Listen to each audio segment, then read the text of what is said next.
आज के पावन श्रीराम कथा सत्र के समस्त श्रोताओं का हार्दिक वंदन एवं अभिनंदन। आज मानस की जिस अनुपम पंक्ति का आश्रय लेकर भगवान की मधुर वार्ता हम लोग सुनाने जा रहे हैं, वह मानस की पंक्ति है,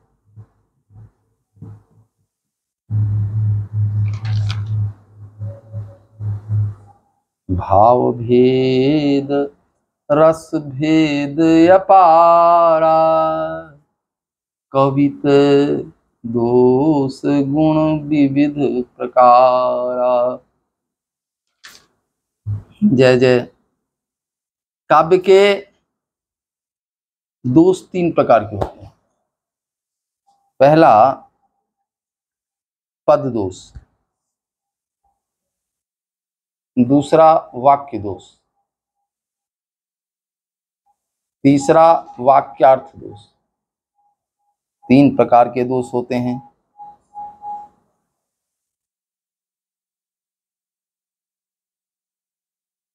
संस्कृत में दोषाः पदानाम।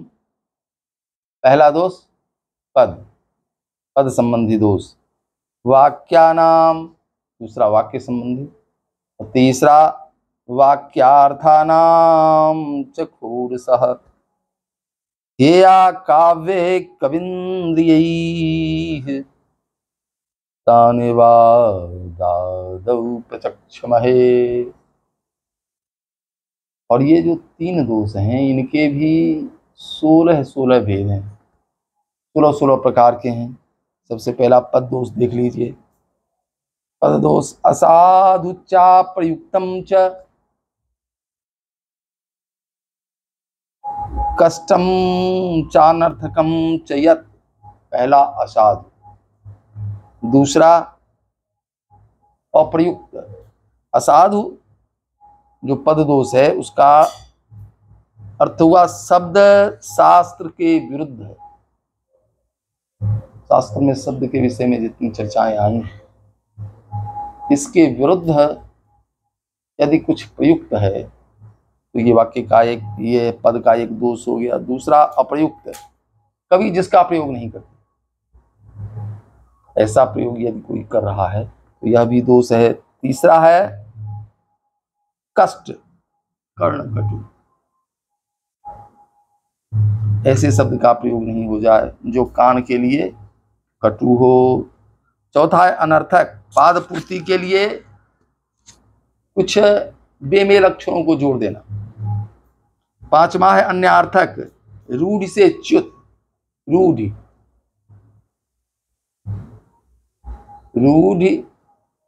यौगिक योग रूढ़।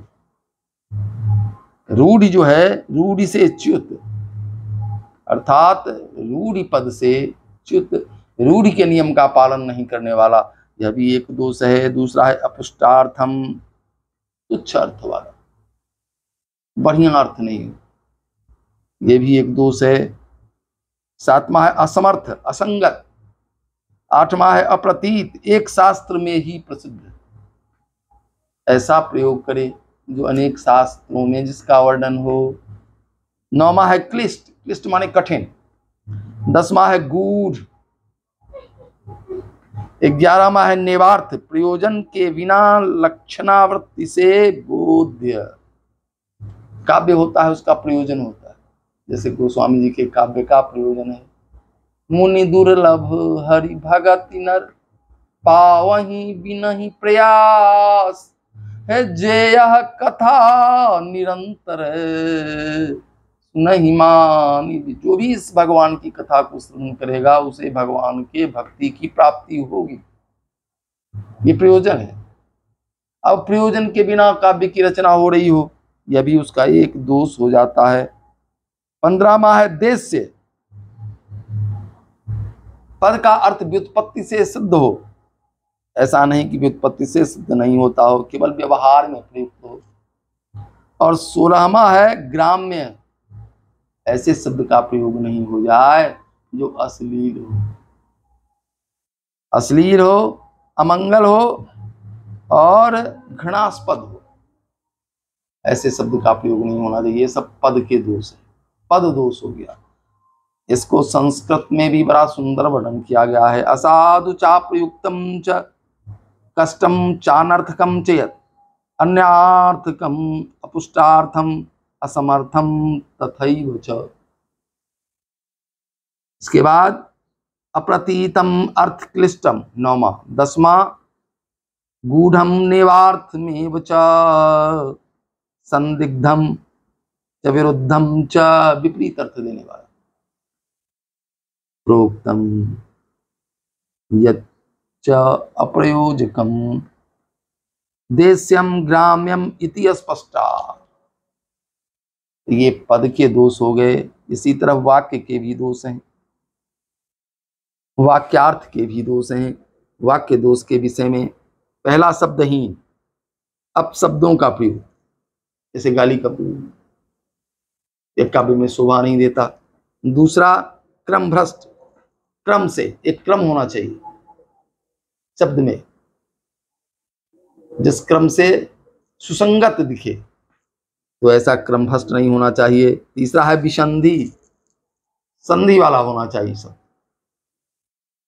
और संधि से रहित यदि है तो वह दोष हो गया। पुनरुक्तिमत, 5वां व्याकीर्ण, 6ठा वाक्य संकीर्ण, अनेक वाक्य एक ही वाक्य में मिश्रित हो। 7वां अपद, 8वां वाक्य गर्भित, 9वां भिन्न लिंग, जैसे उपमान और उपमेय है, दोनों अलग अलग लिंग के हो, एक पुल्लिंग का हो एक स्त्रीलिंग का हो, तो एक काव्य का दोष हो गया। इसके बाद भिन्न वचन, उपमान और उपमेय एक वचन का होना चाहिए, या द्विवचन में है तो द्विवचन का होना चाहिए, या बहुवचन में है तो बहुवचन का होना चाहिए। अगर एक वचन का है उपमान, उपमेय हो गया बहुवचन का, तो यह भी ठीक नहीं हुआ, यह भी काव्य का एक दोष हो गया। अधिकोपम, 13वां भग्न छंद, छंद जैसे है गोस्वामी जी का, पढ़िए, छंद में कहीं भग्न नहीं होगा, मात्रा एकदम सही सही है। मंगल करणी कलिमल हरणी तुलसी कथा रघुनाथ की, गति क्रूर कविता सरित की ज्यों सरित पावन पात की, कहीं भी छंद भंग नहीं हो रहा है। भग्न यति, अयुक्त स्थान पर विराम होना, विराम जहां पर चाहिए वहीं पर विराम होना चाहिए। उसके बाद 15वां है अशरीर, जिसमें क्रिया नहीं हो, बिना क्रिया का कोई वाक्य नहीं हो। और अरीतिमत, रीति विरुद्ध, जो परंपरा है उसके विरुद्ध भी नहीं होना चाहिए। यथा शब्दहीनम क्रम भ्रष्टम विसंधि पुनरुक्तिमत व्याकीर्णम वाक्य संकीर्णम अपदम वाक्य गर्भितम भिन्न लिंग वचने द्व न्यूनादिकोपमे भग्न छंदो गति च द्वे अशरीर अमरीतितम खोरस प्रकृतिता। इस तरह ये वाक्य के दोष हैं। इसी तरह वाक्यार्थ के दोष हैं। वाक्य होता है, वाक्य का कोई अर्थ होता है, इसका भी दोष 16 प्रकार का है। पहला है अपार्थ, दूसरा है व्यर्थ जिसका तात्पर्य पूर्व आ गया हो, तीसरा है एकार्य, चौथा है संशय संदिग्ध, 5वां है अपक्रम, क्रम रहित वर्णन, जैसे गोस्वामी जी कथा में कहीं भी क्रम भंग नहीं हुआ है, जिस क्रम से कथा चल रही है वो अपनी एक शैली है, अद्भुत है। आप पढ़ते जाएंगे, चित्र आपके सामने स्पष्ट होता चला जाएगा। खिन्न, 7वां है अतिमात्र असंभव बात का कथन, 8वां है कठोर, 9वां है विरस, 10वां है हीनोपम, उपमा की लघुता, उपमा समान होनी चाहिए। अब जैसे राजा की उपमा दे दिया चंद्र से, तो राजा की उपमा राजा का मुख चंद्र के जैसा, वो तो श्री रामचंद्र का ही मुख चंद्र के समान हो सकता है। हीन उपमा नहीं होनी चाहिए, अधिकोपम, और बढ़ा चढ़ा के भी उपमा नहीं होनी चाहिए, छोटा भी उपमा नहीं होना चाहिए और बढ़ा चढ़ा के भी नहीं होना चाहिए। इसके बाद असदृक्षोपम, जिसमें उपमा में सादृश्य नहीं है, अप्रसिद्धोपम, जो उपमा प्रसिद्ध नहीं है, ऐसी उपमा भी नहीं दी जानी चाहिए। चौथा निरलंकार, 15वां अश्लील, 16वां विरुद्ध। ये वाक्य के दोष हो गए। अब हम लोग गुण की चर्चा करेंगे। जय जय भाव भेद रस भेद अपारा, कवित दोष गुण विविध प्रकारा। दोष की चर्चा होगी, अब किसकी चर्चा होगी? दोष के बाद गुण। दोष का विपरीत शब्द क्या होगा? गुण। तो अब गुण की चर्चा हम लोग करेंगे। गुण के भी 3 भेद हैं, बाह्य, अभ्यंतर और वैशेषिक। बाह्य, अभ्यंतर और वैशेषिक। बाह्य दोष किसे कहते हैं? शब्द गुण को बाह्य कहते हैं। शब्द का जो गुण होता है उसको बाह्य कहते हैं। दूसरा, अर्थ के आश्रित गुण को अभ्यंतर कहते हैं। तीसरा, दोष होने पर भी जो कारणवश गुण मान लिया जाए उसे वैशेषिक गुण कहते हैं। 3 गुण हो गया। पहला बाह्य, शब्द का गुण। दूसरा अभ्यंतर, अर्थ का गुण। और तीसरा दोष को भी गुण मान लिया गया है कि नहीं? ये वैशेषिक, ये विशेष गुण हो गया। जैसे भरत जी का देखिए चरित्र। कृपा भलाई आपनी नाथ कीन भल मोर। भरत जी कह रहे हैं, हे नाथ, मेरे अवगुण सद्गुण हो गए। क्रोध करना पाप है और मैंने मां के ऊपर क्रोध किया, लेकिन इसको भक्ति मान लिया गया। तो अवगुण सद्गुण हो जाए, अवगुण, इसे वैशेषिक गुण कहते हैं। इस तरह ये 3 गुण हो गए। गोस्वामी जी कहते हैं कि भैया, काव्य के गुण दोषों का विस्तृत वर्णन आप लोग श्रवण कर रहे थे, लेकिन पूज्यपाद कलिपावना अवतार श्रीमद् गोस्वामी जी कहते हैं कि कविता का मुझे कोई विवेक नहीं है। कविता विवेक एक नहीं मोरे, एक भी विवेक मेरे पास नहीं है। मैं सादे कागज पर स्याही लगाकर लिखकर इसे कह सकता हूँ, सत्य कहूँ लिखी कागज कोरे। अर्थात गोस्वामी जी ने शपथ ली है कि वास्तविकता में जो है सो मेरे पास कविता का कोई भी विवेक नहीं है। सफेद कागज पर स्याही लगाना एक शपथ है। गोस्वामी जी महाराज शपथ पूर्वक निवेदन करते हैं, अपना कार्पण्य निवेदन कर रहे हैं, अपनी दीनता निवेदन कर रहे हैं, अपनी लघुता निवेदन कर रहे हैं। क्यों? बोले जो दैन्य है, भक्ति का भक्ति कहाँ विराजती है? दैन्य के सिंहासन, लघुता के सिंहासन पर, कार्पण्य के ये गोस्वामी जी की कार्पण्य शरणागति है, ये अद्भुत शरणागति है। और जगत को गोस्वामी जी सिखा रहे हैं कि भैया, यदि जीवन में लघुता रहेगी तो लघुता से प्रभुता मिलती है।